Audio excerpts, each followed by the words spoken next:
read the Bible, as well as thinking in detail perhaps about a few verses, it can be interesting to read something in quite big chunks. So I thought I'd have a go at reading Jeremiah. It's pretty long and it took me a good few weeks, and it's also mostly quite dark for very good reasons.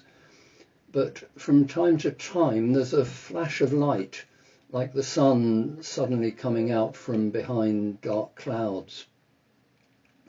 Something like that happens in chapter 29.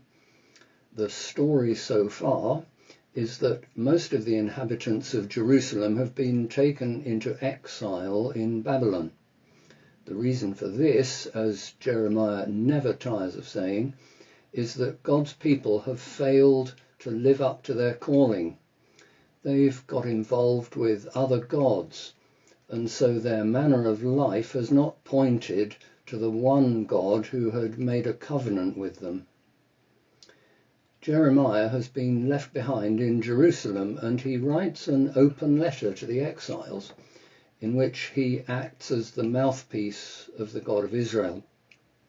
Now, we might have expected him to say something like, "When you are living in Jerusalem, you failed to be different in the way that I've called you to be.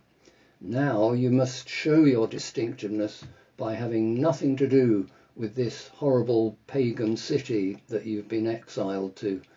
Keep your heads down and don't get contaminated like you did before the exile." But what he actually says is extraordinary, and here's the flash of almost blinding light across a very dark situation. He tells them to settle in, build houses, plant gardens, and have children. And then this: "Seek the welfare of the city where I have sent you into exile, and pray to the Lord on its behalf, for in its welfare you will find your welfare." As so often, God wrong-foots his people. Now, of course, we're not in exile in the sense that the Jews of Jeremiah's time were, but we do live in a society which has plenty of alternative gods, and in general gets along without too much reference to the God who has made himself known in the person of Jesus.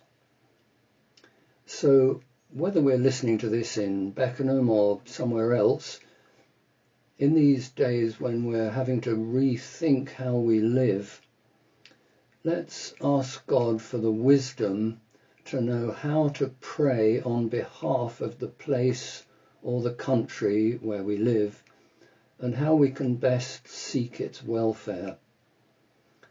And as Jeremiah says, that may turn out to be good for us too.